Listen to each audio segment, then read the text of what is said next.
आज से 30-35 साल पहले यासीन मलिक साहब ने मुसल्लह जदोजहद तर्क करके उन्होंने कहा मैं कानूनी सियासी जंग लड़ूंगा, लेकिन वो 30-35 साल बाद भी कोई फ्रूटफुल रिजल्ट नहीं आए। अब भी थोड़ा-सा वक़्त है सीज़ फायर के बाद कि दुनिया होश के नाखुन ले। कश्मीरियों का जो है आवाज़ सुनी जाए। श्रीनगर, पहलगाम, पुलवामा, अनंतनाग, वहाँ से किस तरह का ब्लडीएस्ट क्योंकि लोगों का जो वो थ्रेशोल्ड है, सब्र का पैमाना वो जो है, वो कब का मतलब ये last nail in the coffin होगा और जो आग इसके बाद पूरे खित्ते में लगेगी। Being a wife of a Kashmiri leader, आप समझती हैं कि हमारा जो बेस कैंप है आज़ाद कश्मीर, वो अपना रोल प्ले कर रहा है, जो पाकिस्तान जो इखलाकी सियासी सफारती हमायत का दावेदार है? दुनिया के सामने एक पूरी कौम की आज़ादी नहीं आप एक दिन में दिलवा सकते। कोशिश ये इंडियन गवर्नमेंट कर रही है कि उनको किसी तरह सज़ाए मौत में उनकी उम्र कैद को बदला जाए। हेल्थ पे कोई अपडेट है? हेल्थ की बहुत उनकी वीक है, हेल्थ के हवाले से कुछ महीने पहले भी उनके बहुत ही नेगेटिव रिपोर्ट्स आई थी, उनको जब ज़हर दिया गया। आपकी बेटी जो है उसकी एहसासात, जज़्बात वो कैसे एक पीरियड को सह रही है? बहुत मुश्किल है, बहुत मुश्किल है। ये सालों से हम पे गुज़र रहा है और हम बीत रहे हैं इससे। जो कंटिन्यूअस ट्रॉमा में अब दोनों गुज़र रहे हैं, इसके होते हुए भी जिस तरह से आप बड़ा फ़ाल किरदार अदा कर रही हैं, इस ग्रीव के साथ जो आप कलेक्ट ये कहाँ से आती है? आई थिंक मेरी वालदा बड़ा ऊँचा सा वो कहती थी कि अगर तुम मायूस होगी मिशाल तो तुम काफ़िर मर जाओगी।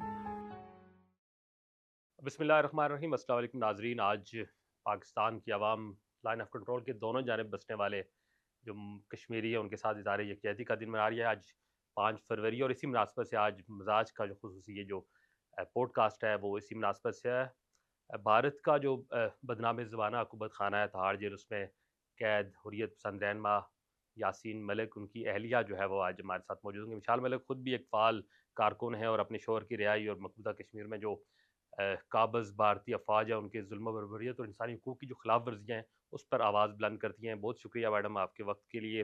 यकीनन यौम यकजहती कश्मीर के हवाले से तो बात करेंगे, लेकिन पाकिस्तानी अवाम और दुनिया भर में बसने वाले कश्मीरी अपने महबूब लीडर यासीन मलिक की सेहत, उनके केस, इस हवाले से यकीनन अपडेट जानना चाहेंगे। तो उस हवाले से क्या ताज़ा तरीन सूरत-ए-हाल है? अभी एक पेशी भी हुई थी, उनकी केस की हियरिंग भी थी। तो इस पर अगर कोई थोड़ी-सी अपडेट देते पहले। देखिए, बदकिस्मती से कश्मीर में कि किसी भी कैदी को हिंदुस्तान की अदालतों में कभी भी इंसाफ नहीं मिला। तो यासीन साहब का तो एक बहुत ही दुनिया के सामने एक ऐसा ब्लैक या जुडिशल टेररिज्म या ब्लैक जस्टिस का केसेस चल रहे हैं और यकतरफ़ा उन पे फैसले सुनाए जा रहे हैं और जिस तेज़ी के साथ फ़ास्ट ट्रैक के साथ ये सारी डिसीजंस ली जा रही हैं और कोई भी जो लीगल फॉर्मेलिटीज़ होती हैं, बल्कि मैं कहूँगी कॉस्मेटिक मेजर्स भी जो कवर अप करने के लिए लिए जाते हैं वो तक इतनी मतलब उनको बेचैनी है और अब तो जब से वो जंग हारे हैं तो और भी ज़्यादा उसके बाद उसका गुस्सा है वो मलबा सारा यासीन साहब के केस पे निकाला जा रहा है। आपको अपडेट कितने अरसे बाद मिलती है? किस हवाले से मिलती है? क्या कभी कोई बात करवाई गई? आपकी बेटी हैं, यकीनन उनकी कभी बात हुई? ये क्या प्रैक्टिस है? कोई इस तरह के राब्ते हो जाते हैं देखिए आपके? बहुत अरसा हो गया है, साढ़े 6 साल हो गए हैं उनको तिहाड़ के अंदर और जेल में गए हुए और हमारी बात नहीं हुई है और मैंने बहुत दफ़ा कोशिश भी की और फ़ॉरेन ऑफिस के थ्रू भी कोशिश की और भी ज़रियों से कोशिश की गई मगर कोई जवाब ही नहीं आता।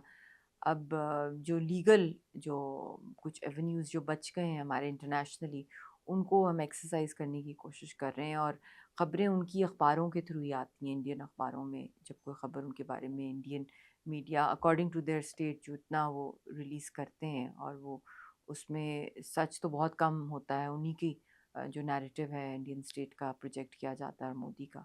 या फिर कभी-कभी मेरी जो मदर इन लॉ है उनका जो बहुत मुश्किल से राब्ता होता है, मेरी सिस्टर इन लॉ का तो फिर उनके थ्रू इन्फॉर्मेशन उनके बारे में मिलती है कुछ बहुत हेल्थ अरसे हेल्थ से। पे कोई अपडेट है?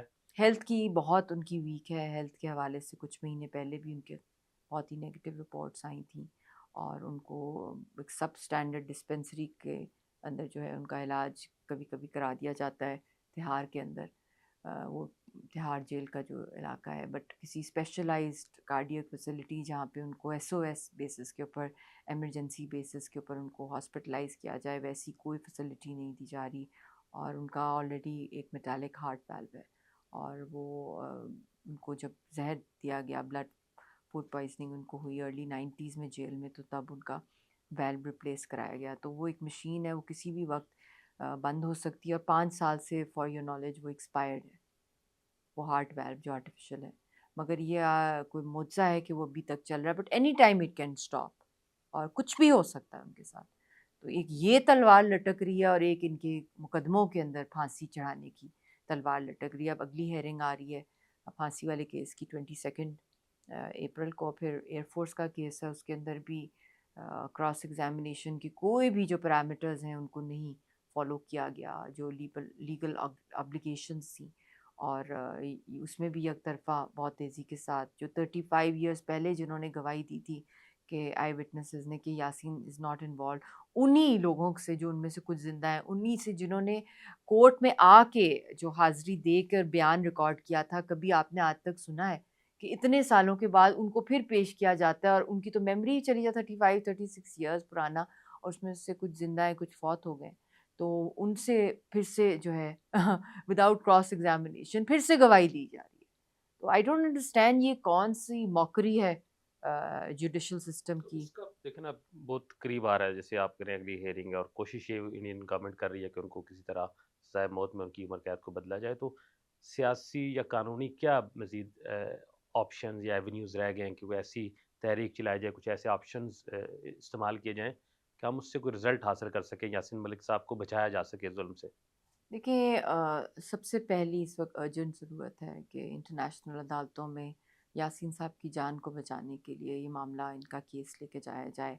और मैं एक पाकिस्तानी सिटीज़न हूँ, हमारी बेटी भी पाकिस्तानी सिटीज़न है, हम अग्रीव पार्टी हैं। एक लम्हे के लिए हम ये भूल जाएं कि यासीन साहब एक कश्मीर के हुर्रियत लीडर है, मेरे हस्बैंड हैं। एक पाकिस्तानी सिटीज़न के राइट्स जो हैं, बात नहीं हो सकती, वो मुलाकात नहीं कर सकती, उसके खावंद को दुश्मन मुल्क में कत्ल किया जा रहा है।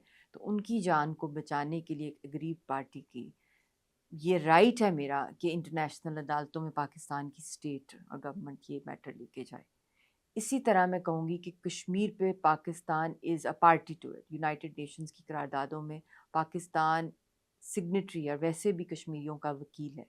और 5 फरवरी के सॉलिडारिटी डे के हवाले से आज मैं ये अपील भी करूँगी पाकिस्तान की स्टेट से, गवर्नमेंट से, फील्ड मार्शल साहब से कि यासीन साहब की जान को बचाने के लिए हंगामी बेसिस पे इंटरनेशनल अदालतों का रुख किया जाए, यूनाइटेड नेशंस के मेकनिज़म को इंगेज किया जाए। और उसके साथ साथ जो कुलभूषण यादव है वो एक दहशतगर्द का लेके जा सकते हैं इंडिया, प्रेसिडेंट सेट कर दिया उन्होंने, बायलैटरलिज्म से वो निकल आए। तो वंस एंड फॉर ऑल जो है हम लोगों को भी अब ये जो रस्मात जो मतलब कि एक ढांचा ही रह गया है बायलैटरलिज्म का, शिमला का, ये तो ख़त्म है। शहरक जब से इन्होंने काटी है 5 को अगस्त को, they should declare from the parliament के शिमला इज़ नलिफाइड। वैसे तो उन्होंने तो कर दी है, but we should also announce and we should take it to international forum the case of Kashmir totally. आपकी बेटी जो है, बेटियाँ नॉर्मली वालिद से ज़्यादा अटैच होती हैं, तो उसकी एहसासात, जज़्बात वो कैसे एक इस पीरियड को सह रही है, कैसे उसको कॉप कर रही है? बहुत मुश्किल है, बहुत मुश्किल है। ये एक दिन का कर्व नहीं है, एक महीने का नहीं है, एक साल का नहीं है। ये सालों से हम पे गुजर रहा है और हम बीत रहे हैं इससे। गोद में थी मेरी, अब खैर से मुझसे भी लंबी हो गई है। She is almost teenager now. और जब उसने वालिद साहब की लास्ट टाइम मुलाकात हुई थी और 6.5 ईयर्स पहले हमारी बात हुई थी, तो एक बच्चे के लिए जो ग्रो कर रहा है, छोटा दूध पीता बच्चा भी नहीं है अब, तो सवाल जन्म होते हैं। और उसने तो दूरियां ही काटी हैं, उसने तो उदासियां ही देखी हैं, उसने अपनी मतलब कि बचपन जो सारा एक होता है वो वालिद के बगैर ही, एक हाफ ऑर्फन और मैंने एक हाफ विडो की ज़िंदगी गुजारी है। तो बहुत मुश्किल है ये लाइन ये, मगर मैं कोशिश करती हूँ उस बच्ची को, अपनी औलाद को ही बताने के वो सिर्फ खाली आपके वालिद नहीं, वो पूरी कौम के वालिद हैं, सारे कश्मीरी बच्चों के वालिद हैं। उन्होंने आपके साथ साथ उनकी भी आवाज़ बनना है, उनके लिए भी जो है, अगली नस्लों के लिए भी जो फ्रीडम जिस तरह कायदे आज़म ने स्ट्रगल की, अगली नस्लों के लिए जो आज हम एक आज़ाद मुल्क में, तो वो स्ट्रगल है, वो फादर ऑफ नेशन है। तो वो समझती तो है, ये नहीं है कि वो समझ नहीं रही है, मगर ये है कि जो उसकी आंखों में जो महरूमी है, जो उदासी है, आप उसको खुद देखेंगे आपको आइडिया हो जाएगा, उसकी आंखें ही बोलेंगी। वो कुछ कहने की ज़रूरत ये नहीं जो होती। कंटिन्यूस ट्रॉमा में आप दोनों गुजर रहे हैं, इसके होते हुए भी जिस तरह से आप बड़ा फ़ाल किरदार अदा कर रही हैं, आज के दिन की मुनासिबत से भी आप दिन में 10-10 इवेंट कवर कर रही हैं, आवाज़ बुलंद ये जो जज़्बा या ये जो ताकत इस ग्रीव के साथ जो आप कलेक्ट, ये कहाँ से आती है? ये सोर्स क्या है? आई थिंक मेरी वालदा उनका भी सबसे साथ बड़ी आपसे जुड़े हुए पावर, हैं। और मुझे गाइड करना, मुझे मोल्ड करना, मुझे सपोर्ट करना, मुझे हर लम्हे पे उन्होंने मेरा हौसला जो है वो बढ़ाया। और कभी भी उन्होंने मुझे ये नहीं फ़ील होने दिया कि हम वीक हैं, बल्कि वो नफ़रत करती थीं कि अगर कोई कश्मीरियों को बेचारा कह दे, तो वो ऐसा उनको गुस्सा आता था जब लोग आते थे, हाय जी बेचारे कश्मीरियों पे बड़ा ज़ुल्म हो रहा है, तो कहेगी बेचारे वो हैं कि तुम हो। वो एक अपनी आज़ादी की जंग निहत्थे लड़ रहे हैं और हम आज़ाद मुल्कों में बैठे हुए, हम कुछ नहीं कर सके उनके लिए प्रैक्टिकली, तो वो बेचारे हैं या हम डरपोक हैं? वो तो अजीम तरीन लोग हैं जो हक और बातिल की जंग में निहत्थे खड़े हैं और अपने राइट पे कभी भी सरेंडर नहीं करे, अपने ऑनर पे। तो उन्होंने यही मुझे सिखाया है कि कमज़ोरी तो कोई वर्ड है ही नहीं, और मायूसी कुफ़र है।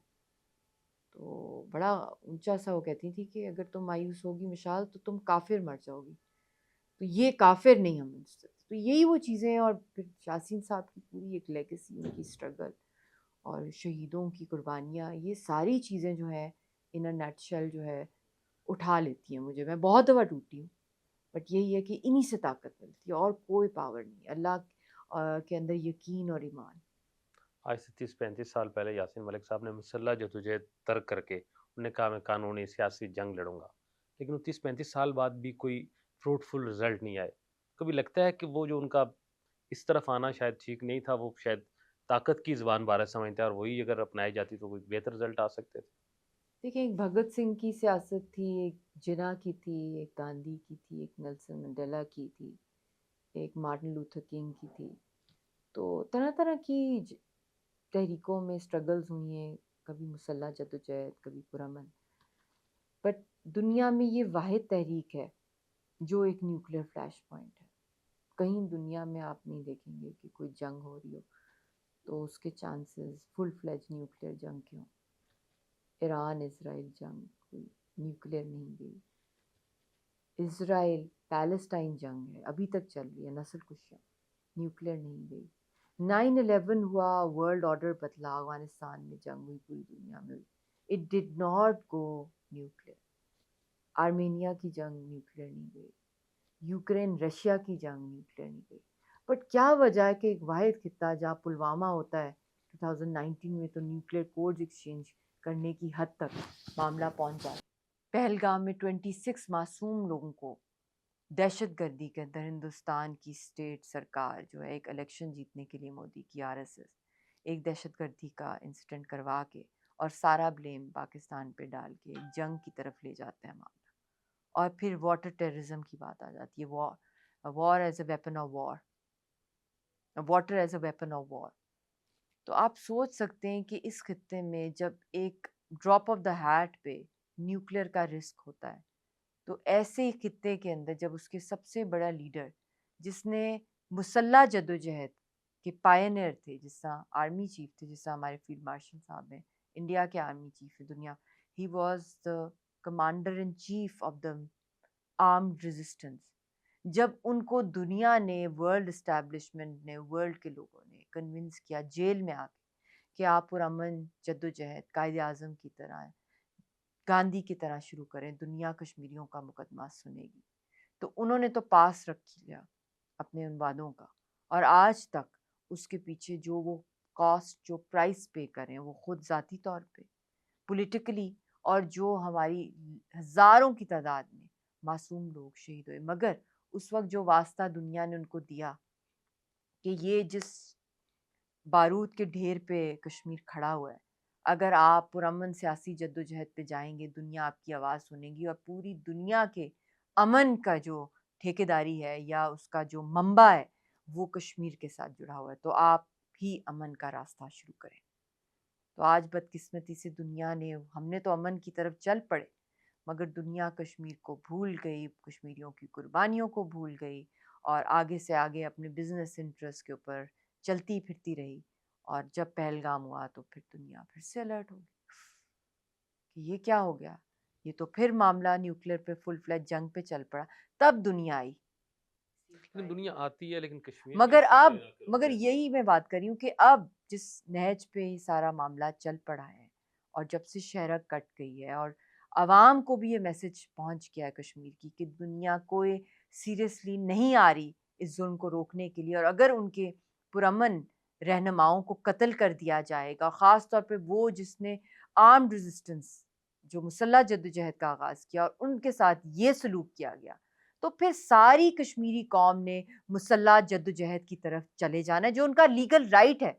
मगर क्योंकि वो इसलिए नहीं गए कि ये एक न्यूक्लियर फ्लैश पॉइंट था और वो नहीं चाहते थे कि पूरी दुनिया इस आग की लपेट में ट्रम्प आए सारी और दुनिया की तबाह हो जंगें जाए। बंद करा तो रहा है। अब यही होना है, जंगें रुकने की बात नहीं होती, pause button is not solution for नहीं, कश्मीर वो स्पेशली। यहाँ क्यों नहीं अपना तो वही मैं कह ट्रम्प? रही हूँ कि अब जिस तेजी के साथ यासीन साहब का मामला और छेड़ा-छाड़ी चल पड़ी है, अगर उनकी जान को कुछ होता है, तो the world should be full fledge be prepared for a hydrogen bomb.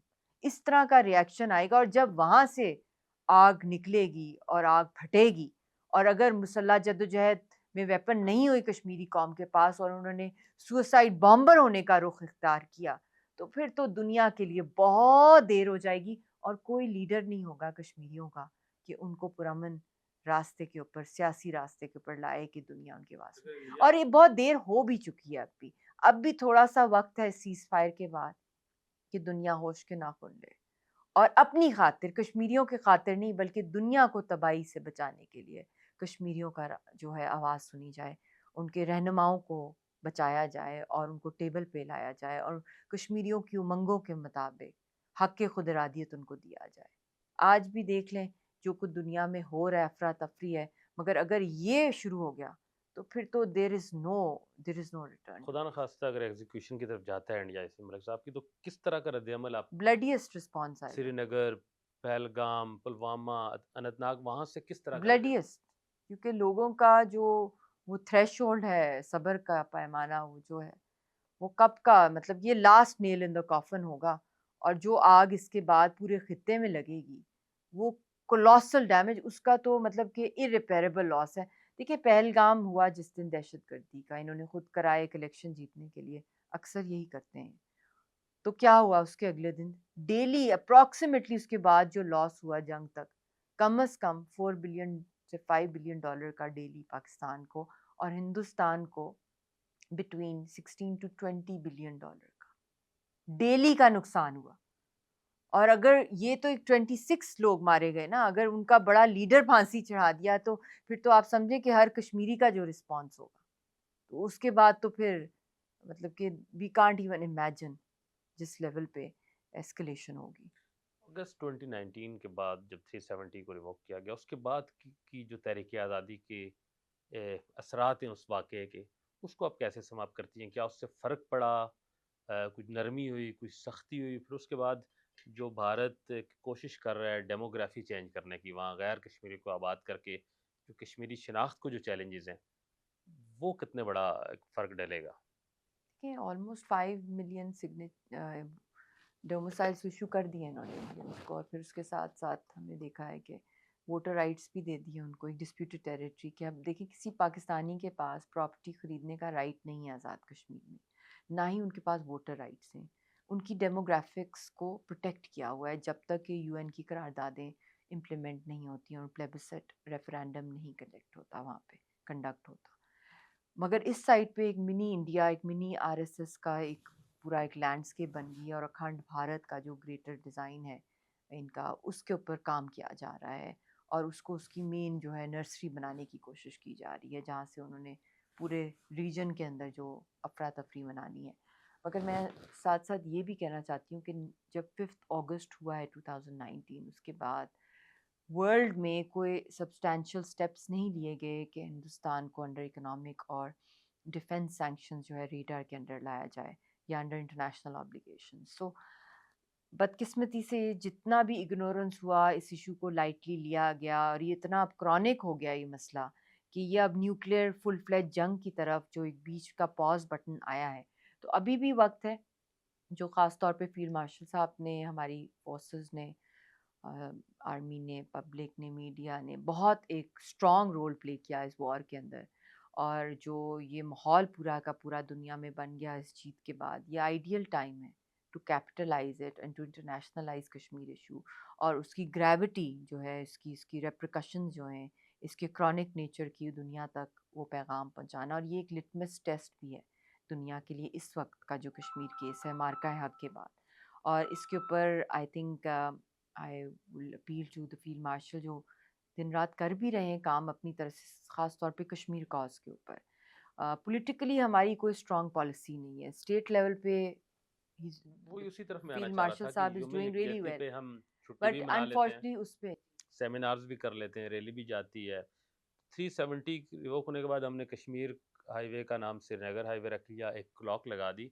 Being a wife of a Kashmiri leader, आप समझती हैं कि हमारा जो बेस कैंप है आज़ाद कश्मीर, वो अपना रोल प्ले कर रहा है, जो पाकिस्तान जो इखलाकी सियासी सफारती हमायत का दावेदार है, वो अपना रोल प्ले कर रहा है, या वो उसमें कहीं कमज़ोरी है जिसकी वजह से देखिए, समझ बड़ी नहीं आ रही? बदकिस्मती है कि कोई लॉन्ग टर्म पॉलिसी नहीं है to internationalise, to politicise, to engage the international world.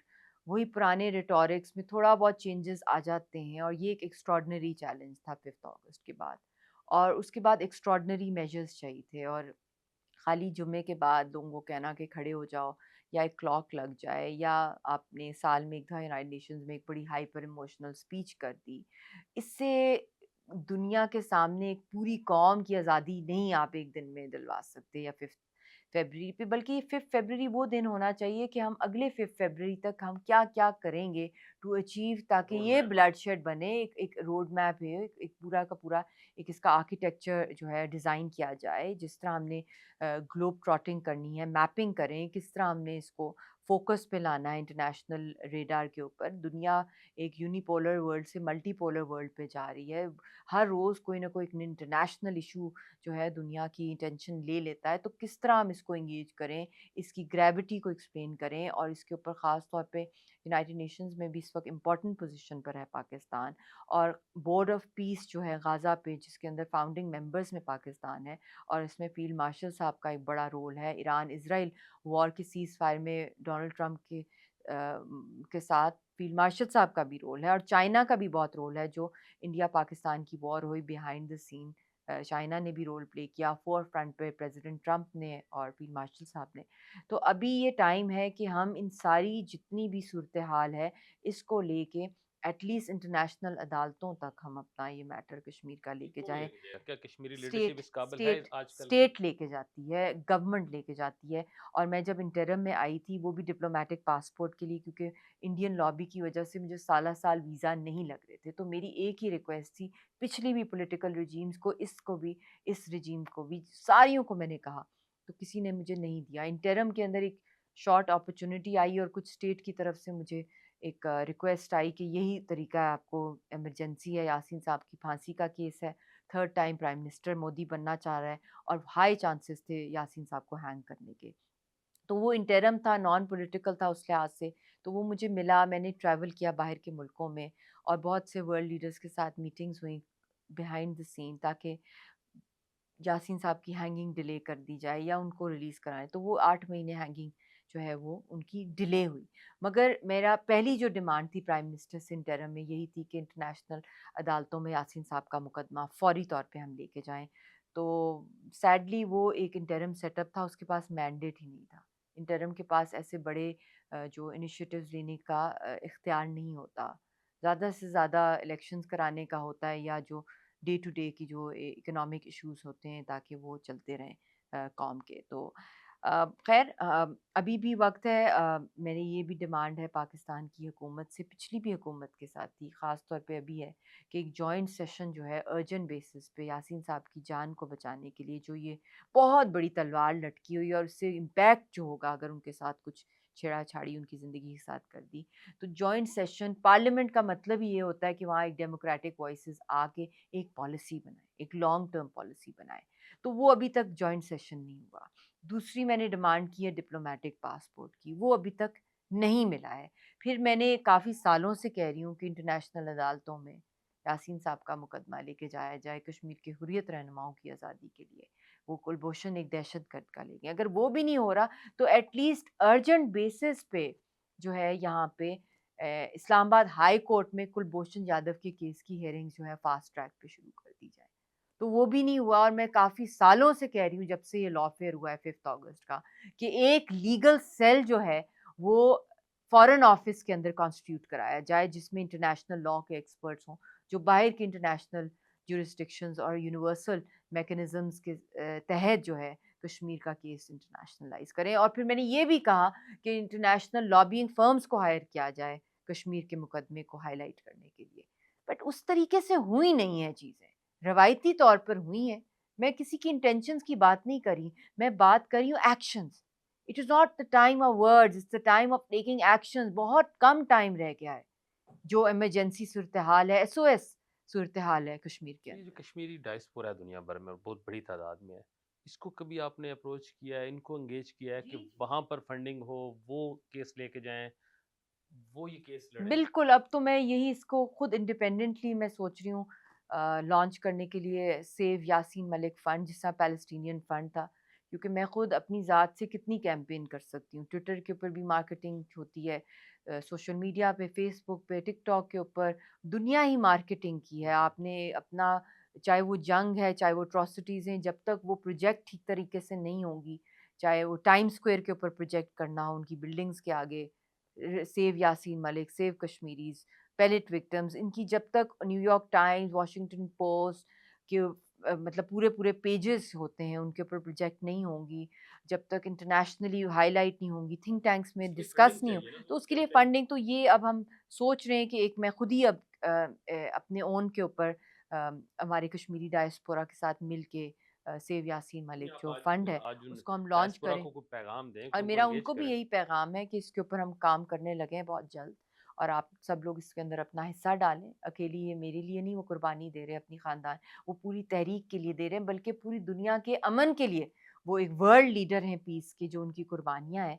तो इस तरह तो नहीं हम उनको अकेला छोड़ सकते। वो अपनी अगली हमारी सबकी नस्लों के लिए ये जंग लड़ रहे हैं। अगर उनको कुछ हो जाता है तो फिर कौन सँभालेगा? तो उनकी जान को बचाना इस वक़्त ग्लोबल पीस का टॉप एजेंडा होना चाहिए। और उसके साथ-साथ जो हमारा कश्मीरी और पाकिस्तानी डायस्पोरा, आपको भी मैं अपील करूँगी कि आप बाहर निकलें। बोर्ड ऑफ पीस जो गाज़ा पे बन रहा है, आप डिमांड करें वर्ल्ड बॉडी से कि बोर्ड ऑफ पीस कश्मीर के ऊपर, जो एक न्यूक्लियर फ्लैश पॉइंट है, उसके ऊपर भी इक्वली बनना चाहिए and as a goodwill gesture, international establishment must release Kashmiri and Palestinian political prisoners.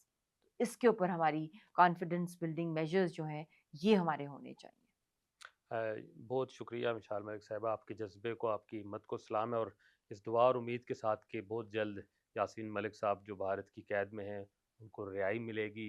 जो कश्मीर में जुल्म बरबरीत की एक तारीख एक दास्तां है वो ख़त्म होगी और कश्मीरी भी एक दिन आज़ादी में सांस लेंगे। योम यकजहती कश्मीर आज के दिन का यही पैगाम है कि सिर्फ हमें बातें नहीं करनी, अब वक्त आ गया है कि कुछ अमली तौर पर किया जाए। यासीन मलिक साहब को बचाया जाए, कश्मीर को आज़ाद किया जाए। कुछ बातों से बढ़कर अब काम करने की ज़रूरत है। अपने मेज़बान शाकिर अब्बासी को इजाज़त दीजिए। अल्लाह हाफ़िज़।